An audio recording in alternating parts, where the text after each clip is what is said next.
Welcome back, patreon.com/slash the Derrick Lamon Experience, your one-stop shop for your gaming news. How's everybody doing? There wasn't much gaming news. There was some stuff, but nothing obviously as seismic as what happened last weekend. Not last weekend, last week with the situation um with Microsoft and the 9,000 people, and not just 9,000 people were laid off across Microsoft. That's not 9,000 people across the Xbox division. So I don't want people running with that narrative. Like, and I didn't say that. I also want that to be known. Like, I'm not the one out there like they fired 9,000 people at Xbox. No, and firing is different. Some of those people will be brought back if they want to be, but it was 9,000 people across Microsoft, all divisions. So let's be very clear about that. Um, Busy weekend for me. Again, there's not much for the show, so it's gonna be kind of brief, I suppose. I'm gonna start off with this. Well, number one, happy birthday to my princess. She is 12. It is her Brady year. Happy birthday, Ken. You are the best parts of myself as well as your mother. Congrats to her mom. She just gave birth to a little girl, so she's now mom of three. Congrats to them. Um, Takes, sometimes you got to be the bigger man. Congrats to Ron. I saw him after getting Kennedy from the hospital, so congrats to you, my brother. Men have disagreements, and they can be men and agree like, hey, we were both on some stupid shit, and that was quite some time ago. So congrats to them. Very happy for them, for their family group. Yeah, man, there's not much to talk about, so let's just go ahead and get into it. The first thing I want to talk about, this obviously, if you're a PlayStation fan, you would know, but this is out the other day on the 8th, so that would have been Tuesday. PlayStation introduced an update. Naughty Dog updated The Last of Us Part 2 remastered. Remastered would only be on PS5, and PC. They introduced the chronological experience, and that was out, like, they announced it, and it was out that day. Free update lets players experience Ellie and Abby's story chronologically and also includes unlockable skins and trophies. It's been such a, this comes from Jonathan Dornbush, editorial content manager at Naughty Dog. Congrats to Dornbush. I did not know he was at Naughty Dog. Congrats, Jonathan. He used to be on Podcast Beyond on IGN. He was one of my favorite hosts. So congrats to Jonathan Dornbush. It's been such a thrilling time for us here at Naughty Dog, especially as we've welcomed so many old and new fans of The Last of Us into the franchise. To celebrate all of your support, we have a surprise in the form of a free update hitting The Last of Us Part 2 Remastered today. Available for players as part of a downloadable update today, we've introduced a new way to play the story of The Last of Us Part 2 like never before, chronologically. Those who have already played it will know the story is told non-linear, as Ellie and Abby's motivations, realizations, and emotional stakes unfold across a myriad of flashbacks and present-day storylines. While the structure is very intentional and core to how our studio wanted Part 2's themes and narrative beats to impact players, we always wondered what it would be like to experience the story chronologically, and now finally we can answer that question. There were a lot of people who were like, how would this play out if you played it? Because, and the reason for that is the placement of certain things, the porch scene, and everybody's like, they went woke with the show. It's not about that. It's about the placement of certain elements in the game and how they changed it for season 2 of the TV show versus the game. Those elements hit different based on where they are placed within the game. So I think that's why a lot of people were upset. The new chronological mode, we believe players will gain even deeper insight into Part 2's narrative. Players will be able to see how Ellie being gifted a guitar flows so neatly into her learning to play. For example, while the journey through Seattle will showcase the fascinating parallels between Ellie and Abby's crisscrossing journeys, you'll see just how close they come into running into each other, how their actions impact each other, and more. It was no small feat to bring The Last of Us Part 2 story chronologically together. Given that Part 2 story is so meticulously put together, we're grateful to the developers both at Naughty Dog and our partners at Nixxes to make the chronological mode as smooth as possible. And while we of course recommend players still new to the game play through Part 2 story as was originally developed, the team's hard work has paid off with a fascinating new way to enjoy this chapter.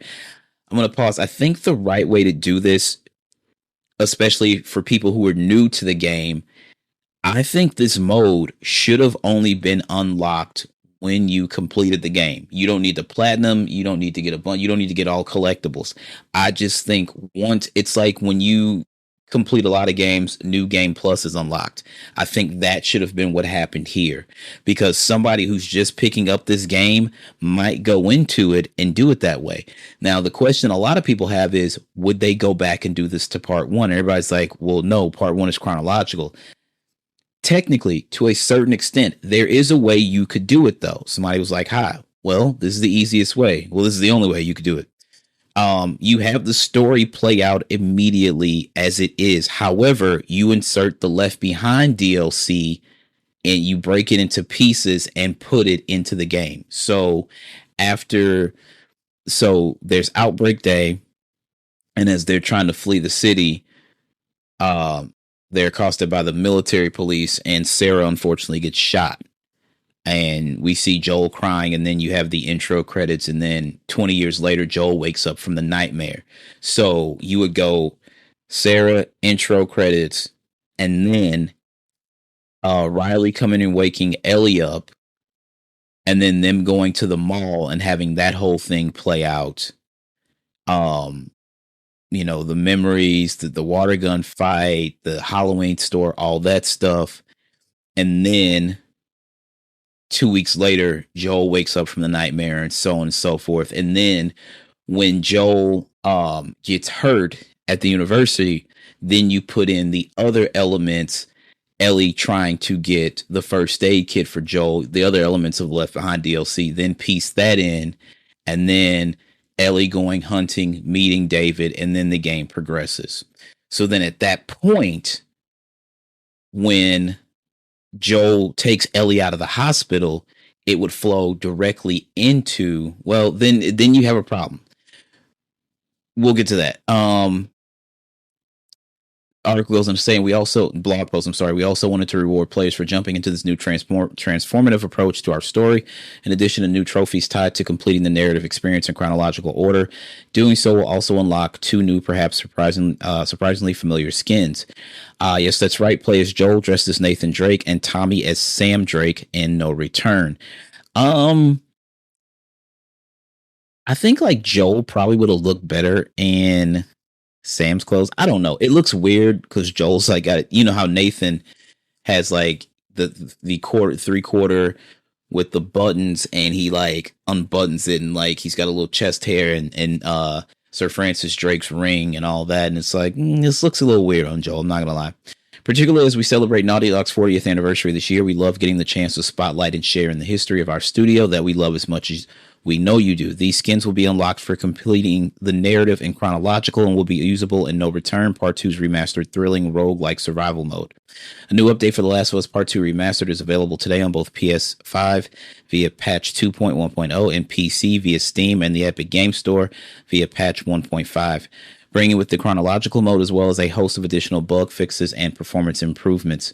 We here at Naughty Dog are so grateful for the love and support we've seen from The Last of Us fans these last few months, from the launch of The Last of Us Part 2 Remastered on PC, The Last of Us Complete on PlayStation 5, to seeing your weekly reactions to Season 2 of the television series. It's been such a pleasure to celebrate this moment with you. So I'll continue with this. The comments. Please move on from this IP. I get y'all are working on Intergalactic, but go an entire gen with potentially only getting one game is incredibly disappointing. Someone says, I don't even believe Intergalactic is real at this point. It's just going to be a 14th remaster of The Last of Us, this time with an extra freckle on Ellie's cheek. So truly the best and greatest experience of the only game Neil let these poor devs work on anymore. Please make No Return mode co-op. I've heard that a bunch of times. Someone says, any chance you can do it for part 1 as well as Left Behind? It would be awesome. This person's not wrong. Someone says, I feel totally cheated that I bought the PS4 version of this game and this and other content is only coming to PS5. So yeah, going back to the chronological mode. So I have started it. I will tell you this. It's going chronologically in order, so you can guess, or I can just go ahead and tell you. The game starts with the first Abby flashback where her and her dad are looking for the zebra that's given birth, and then Owen comes upon them and says they're here. The girl that Marlene was talking about, she's got the bite mark. You have to remember that is the earliest point technically of The Last of Us Part 2, because it starts at the hospital, and this is when Ellie nearly drowns and Joel is trying to give her CPR, and some fireflies come upon them, and one of them hits Joel with the stock of his rifle and knocks him out. And when he wakes up, he's in the room with Marlene, and she says, "Welcome to the fireflies." And she then has to tell him that they're prepping Ellie for surgery. He's like, "Well, wait a minute. The virus grows on the stem in the brain." And he's like, "Oh, they're going to kill her."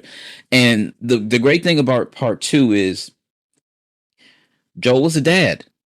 And we know, as a father myself, I will tell you that's why Sarah got killed. But remember, he and Ellie spent the better part of a year and a little more going across. They started in Boston, and the Fireflies were in Salt Lake City. They went from Boston to Pittsburgh. I forget where Billstown is. Wyoming. Then they left Wyoming, went to Colorado. Joel got hurt. Ellie nursed them back to health. That's another reason they have a father-daughter relationship. They went to Salt Lake City. He pulled her out of the house. This girl's been with him. This has effectively become his daughter. Okay. So yeah, it makes sense. The thing of it is, everybody's like, well, did Joel do the right thing? Yeah, I would have done the same fucking thing. I don't care what you guys say. Marlene looked very callous in her approach in the first game. The flashbacks in part 2 humanize Marlene, because he's like, well, we got to do this. We can think about it. We can save, hundreds of thousands of life or whatever. Truth be told, we're 20 some odd years into this pandemic. I don't know if there's even 1 million people left on Earth. I thought this myself, and then Colin Moriarty and his brother Dagan were talking about it on Knockback, and he's like, it was a worldwide thing. It's not like this only happened in the US. This happened all over the world. And when I thought about that, I was like, yeah, if you saw a population map 20 years after the cordyceps virus, there's not that many people. There just isn't. So we're going to save hundreds of thousands of lives. Well, no, you're not. You need refrigerated trucks to get these things around. Remember, these highways are all decimated and blocked the hell off. There's no planes. Like, there were still planes in the sky during our pandemic. You could still fly, you could drive. That's just not an option in their world. So, and he's like, well, Marlene's like, I got to go tell him. He went across the entire country with this girl, and she was right. So that flashback humanized Marlene. So yeah, it does start with that Abby flashback, because that is the earliest point in the game. Then you get Joel and Tommy in part 2's original opening, and then Joel telling Ellie he's going to teach her guitar, and then Ellie's birthday, and then Joel and Ellie trying to go to the guitar store, the music store, to get strings, and so on and so forth. So where I am when I last played, Owen has just showed Abby Jackson, from the point there, and he's just like, this just isn't a bright idea. And she's like, what's up with you? And he tells her that Mel is pregnant. And so I'm at the point I stopped and saved, or it's actually autosave. I'm sorry. I'm at the point right before Abby gets attacked and Joel and Tommy save her. So the one thing I will tell you, emotionally, it changes the way you feel. And because all the flashbacks are there in the beginning, it kind of, the pacing, everybody's like, well, this should probably help the pacing. The pacing is much more quicker because the flashbacks, yeah, I'll give you that, but some of the levity isn't there. The porch scene has already happened. It doesn't hit the same. Obviously, the dance has already happened. Seth and all that stuff. So all that has happened. So I don't know, but I will say that I think this is actually a very neat idea. I can't believe I just said neat. I think this is a dope idea, right? It would be interesting to see if they did go back with part 1 and slip the Left Behind DLC into there and have the game start obviously the same place it does, but then after the intro credits have Riley sneak into Ellie's room and then them sneak out to the mall. Right. I think that like, so if they were to do that, I think maybe the response from this game, but then they're going to get killed either way. Understand that everybody's like, you guys just keep that. We know that they're making another game because we've seen it. We also know that there are also like two other games, like they're not as far into development as Intergalactic is. Understand that. But there's two other games that are at least on the table as far as pre-production and writing and stuff like that. And, so this is not the last thing you're going to see from Naughty Dog. Would I like to see them do the Left Behind DLC with part 1? Sure, but if that happens, I'm going to stay the fuck out of the comments. And I'm at the point where I'm going to stay out of the comments either way because I don't care about a lot of other people's opinions at this point. I just don't. So I don't know. But excuse me, if you have the PlayStation 5 remastered part 2 or the PC version, I would recommend, if you're a true fan of The Last of Us and its lore and its universe, I think you should play this mode. I definitely wasted no time. I sent it to the group chat. I was like, I'm definitely going to play this again. And Juan was like, yeah, me too. So I think that everybody should check it out. Anyways. So to start us off, we have a statement from the studio, the founder of Arkane Studios, on the impact and sustainability of Game Pass. Quote, I think Game Pass is an unsustainable model that has been increasingly damaging to the industry for a decade. A lot of people have been saying this. This is no secret how people feel. A lot of people have been saying this. A lot of people in these studios that were acquired when Microsoft bought two publishers were like, they don't really care about the art. They want stuff that they can put in Game Pass to get those numbers up. And it could be, it is being a bit damaging for the industry from certain points of view. And I'm not going to lie. Yeah, because when Game Pass first launched, remember, it was a lot of third party stuff and old Microsoft games. And it's like, just, we'll pay you to put it in here. And it was like, so it was like, oh, 2K's in here. Yeah, but it's like last year's 2K and the year before that. You're not going to get the modern one in there. You're not going to like then they're like, hey, EA Play, bring all your games over here. So then they made that deal. It's like, okay. They also were like, hey, so what we're going to do is give you a new title from a Xbox game studio. I think it was on a quarterly basis at first. I can't remember. And it's like, okay, the appeal of this is getting bigger. Then it's like Game Pass for PC. Then Game Pass Ultimate and so on and so forth. So they kept making it enticing. And then when they went for the acquisition, they're like, oh shit, so we're about to get Activision Blizzard games in here. We're going to get Bethesda games in here, blah, blah, blah, blah, blah. And it just didn't work out that way. That Activision deal, everybody was championing it. And it's like, wow, since this deal, so many people have lost their jobs. Studios have been shut down. This was supposed to make the business better, especially if you're an Xbox only fan. Like, only fan. If Xbox is your primary ecosystem, this was supposed to be awesome for you, right? And it should have enticed some other players like, oh, well, they got to sell on the Xbox right now, so I'll just go ahead and do that, and then I'll play all these games and stuff like that and pay this monthly fee. And they thought that they were doing so great that the fanboys and the fangirls are like, oh, everybody's going to be day and date. PlayStation's going to do it too. Like, nobody cares. Da-da-da-da-da. Shut up, pony. And like, the gaming community is very toxic, and that's why I'm just like, you pick and choose your battles. And I'm like, maybe I don't want to be in the fucking comments today. You know what I mean? YouTube, Twitter, etc., Instagram. I don't want to be in the comments today. People are trolling on like TikTok comments as well. So I'm just like, just don't want to be here today. Not on Earth. I'm talking about in the comments. Like, I'm at the point where I just don't care, and I don't care to find myself in those conversations. But I mean, it is what it is. But yeah, a lot of people feel like Game Pass is unsustainable.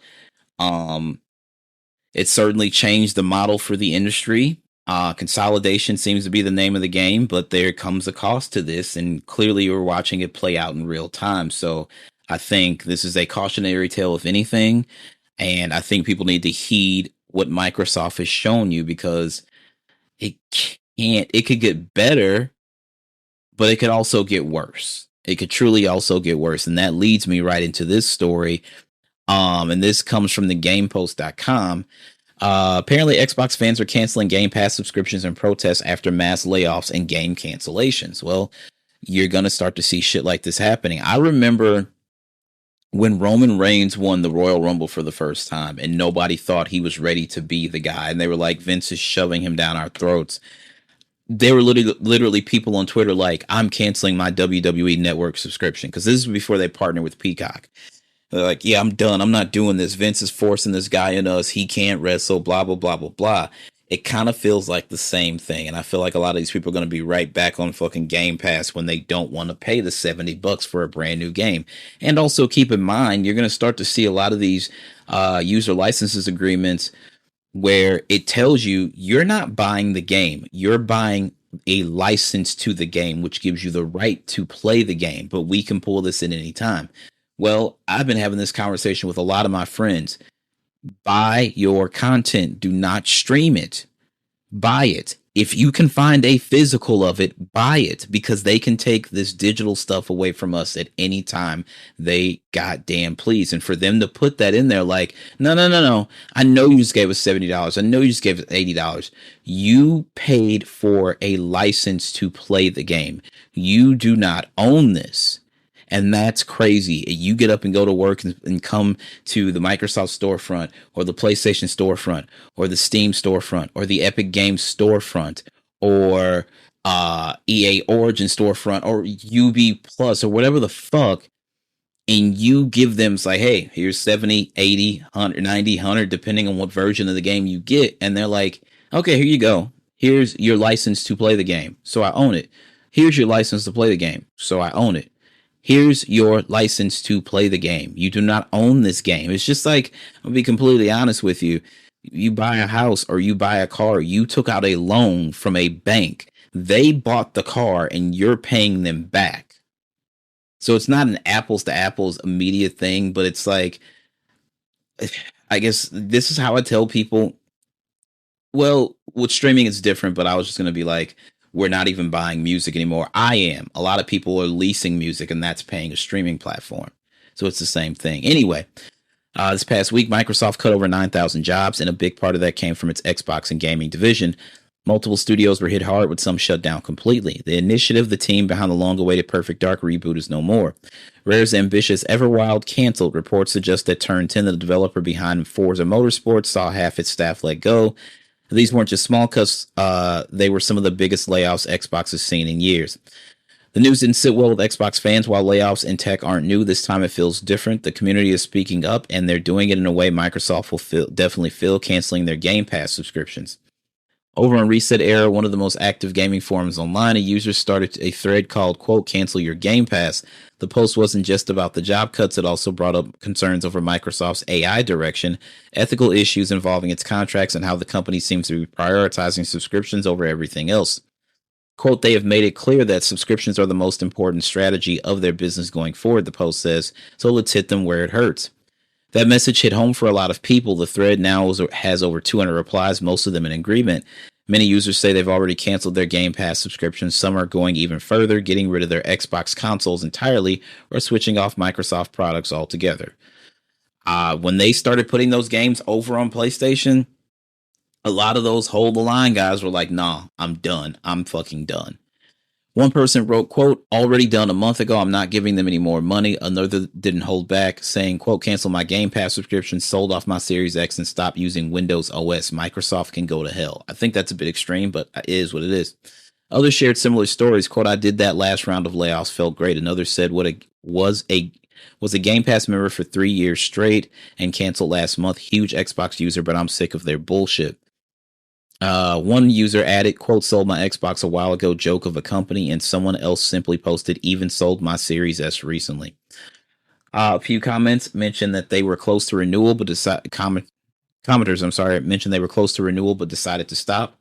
Quote, thanks for the reminder. My subscription is lapsing this month anyway, so I'll gladly not renew, one person said. It's not just about the money. A lot of the replies are driven by the disappointment, frustration, and a sense that Xbox brand no longer represents what it used to be. And while these posts are just a snapshot of the larger Xbox fan base, the growing number of people speaking out shows that the truest fans once had the brand and started I'm sorry, the trust that fans once had. Whoever wrote this did a terrible job. The trust that fans once had in the brand is starting to erode if it hasn't already. On top of everything else, reports recently came out that Microsoft may have canceled an upcoming first-party Xbox handheld project. It was supposed to be a new push into portable gaming, but if the rumors are true, the idea has quietly been shelved too.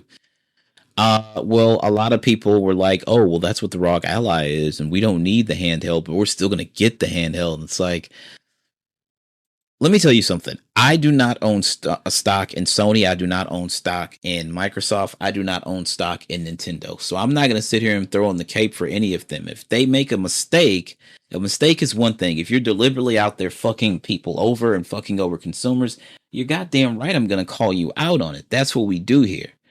That's what we do. So I'm not telling people to cancel their fucking Game Pass subscription. I had forgot to update my card information. They're like, your account is in whatever they say on the home screen. Your account is in danger. It's like, no, it's not. I'm just not going to pay you guys at the moment. And that's fine. It's perfectly fine.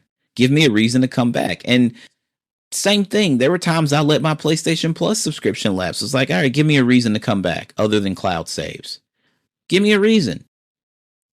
So, I don't know. It's going to be interesting given the fact that Microsoft has already said that they will start producing $80 games around the holiday season, which will unfortunately make that the norm around the business. So everybody, PlayStation is not consumer friendly. None of them are, honestly. None of them are. Nintendo isn't either, because you're getting PlayStation and Xbox games on PC. Nintendo's like, PC, fuck out of here. But you can't fault them for that, because I'm sorry, like, whether it's PlayStation or Xbox, if you put your IP elsewhere other than your dedicated hardware, it devalues the hardware to a certain extent. And if you don't believe that, then that's fine. But there's something to be said, or I can't wait to play the new Mario game. Gotta have a Switch, gotta have a Switch 2, gotta have whatever. I can't wait to play Ghosts of Yote.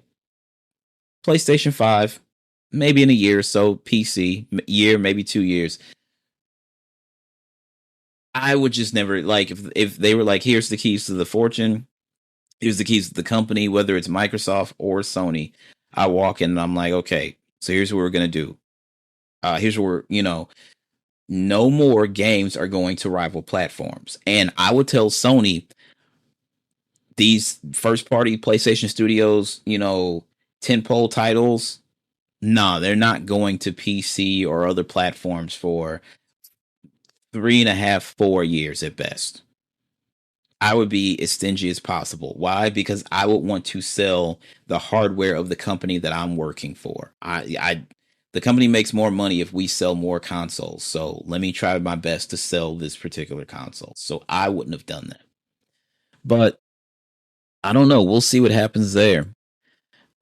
In other news, got some semi-happy news. Astro Bot's latest DLC finally adds a historic missing in action game series to its cameo list. The cameo comes after speculation that the series publisher blocked the inclusion of the franchise.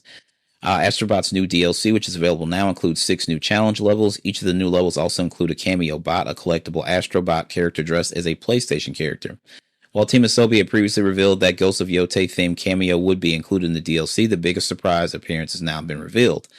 As a reward for completing one of Astro Bot's latest challenge levels, high inflation players are rewarded with a cameo bot of Cloud from Final Fantasy VII. He's finally there. This marks the series' first appearance in the game after fans questioned why Final Fantasy was missing from the game's long list of franchise crossovers. Final Fantasy's prominence as a PlayStation-associated franchise led many to speculate that Square Enix had blocked the inclusion of the character. Director Nicolas Doucet told GameFile that almost 100% of those acts agreed for their characters to be in the game. It's difficult to comment on. We really respect the choice of each publisher.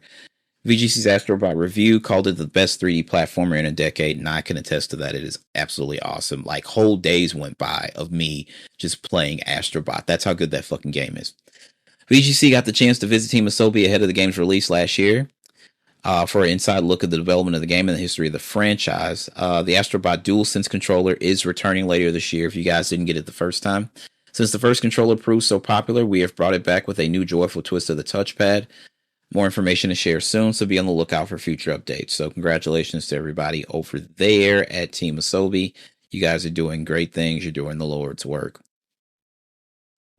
Spinning back to this Microsoft situation, two things. Number one, this is also coming from Video Games Chronicle. After Microsoft's cuts, Rare will discuss the future of Sea of Thieves tomorrow. Now, the broadcast, which will be viewable via the video below, will begin at 3 p.m. UK, 10 a.m. Eastern Time. Will feature a look at our next two seasons and beyond. So this, they said tomorrow. So the 9th. So this is actually already aired and I missed it, but I'm also not a Sea of Thieves guy. But some people in the community are. So I just wanted to make sure you guys were aware of this. Join core members for the first time ever, Sea of Thieves Community Direct, where they'll talk about upcoming seasons, big insider programming changes, and much requested feature that's recently been ticking away in development, it said. The stream comes a week after Rare lost several veteran developers as part of widespread layoffs at Microsoft, which saw its in-development project Everwild canceled. Greg Mills, Rare's most experienced and influential game designer, will leave the company after more than 35 years following the cancellation of Everwild, sources have told VGC. According to those sources, executive producer Luis O'Connor, another Rare veteran whose first project was Conker's Bad Fur Day of Nintendo 64, will also leave the company following Everwild's cancellation. Rare first announced Everwild in November of 2019 and released another trailer in July of 2020. Updates on the game were scarce in the years that followed, except for gaming boss Phil Spencer's insistence that progress was being made on the title earlier this year. Microsoft confirmed a significant wave of layoffs last week, which could be reportedly seen as much as 4% or roughly 9,100 of the company's total employees across all departments, including gaming, affected. Quote, we continue to implement organizational and workforce changes that are necessary to position the company and teams for success in a dynamic marketplace, a Microsoft spokesperson said. In a message sent to all staff, Microsoft's head of gaming, Phil Spencer, stated that these cuts were designed to end or decrease work in certain areas of the business and follow Microsoft's lead in removing layers of management to increase agility and effectiveness. Okay, that's what they probably told you to say, and I'm not going to get any further into that, but even a lot of people are like, he's full of shit. I don't buy this for just 1 minute. So, I don't know. Good job, Phil McCracken. Speaking of Xbox and Microsoft, our next story also there. Laid off workers should use AI to manage their emotions, says Xbox producers. I'll be remiss. I'm not trying to offer the best advice. I can understand the circumstances. The sweeping layoffs announced by Microsoft have been especially hard on its gaming studios, but one executive producer at Xbox has a solution to help reduce the emotional and cognitive load that comes with job loss. Seek advice from AI chatbots. This is a bad idea. There's a movie with Joaquin Phoenix called Her where he basically falls in love with the Siri AI assistant on his phone. Just a bad idea. In a now deleted LinkedIn post captured by Aftermath, Xbox Game Studios' Matt Turnbull said that he would be remiss in not trying to offer the best advice I can under the circumstances. The circumstances here being a slew of game cancellation, services being shuttered, studio closures, and job cuts across key Xbox divisions as Microsoft lays off as many as 9,100 employees across the company. Turnbull acknowledged that people have some, quote, strong feelings about AI tools like ChatGPT and Copilot, but suggested that anybody who's feeling overwhelmed could use them to get advance about creating resumes, career planning, and applying for new roles. Quote, these are really challenging times, and if you're navigating a layoff or even quietly preparing for one, you're not alone and you don't have to go at it alone, Turnbull said. No AI tool is a replacement for your voice or your lived experience, but at a time when mental energy is scarce, these tools can help get you unstuck faster, calmer, and with more clarity. Microsoft has loudly embraced AI, having announced plans in January to invest $80 billion into AI infrastructure prior to the latest wave of job cuts. That environment might have Turnbull think its recommendations were reasonable. More broadly, however, generative AI is viewed by some creatives as a threat to creative industries like gaming, which has already struggled with growing layoffs and studio closures over the last few years. This is a pretty long article. It's unclear why Turnbull deleted his LinkedIn post, but if comments on this repost made to Blue Sky or any indication, creators probably didn't take too kindly to his suggestion. You can read the full text of the deleted post here. These are really challenging times, blah, blah, blah, blah. Here's some prompt ideas and use cases that might help if you're feeling overwhelmed. Career planning prompts. As a career coach, I've been laid off from a role in the game industry. Help me build a 30-day plan to regroup, research new roles, and start applying without burning out. Yeah, so this is kind of crazy, but there's actually more to it. Wait, there's more. Um, where was it? Oh, I thought I had something else to add to that, but yeah, so a lot of people I did have another story. Okay, so essentially what they're doing by clearing all these people out, it's other people, these are people you don't have to pay, right? Other than like a severance package or something like that. They're apparently rolling back on staff because they invested so heavily into AI, and their plan is to use this AI to speed up development and cut down on the people they need for development. Now, we see AI pictures all over social media, and they always get something wrong. Always. So who's to say they won't get like characters blatantly wrong in a game, or hell, the game might take over your console or your PC and start talking to you, and like, I don't fucking know. I just think this is step one. Actually, probably not, because we've seen factories where they make robot dogs and stuff like that. Now they're making these quote unquote sex dolls for like single men and women.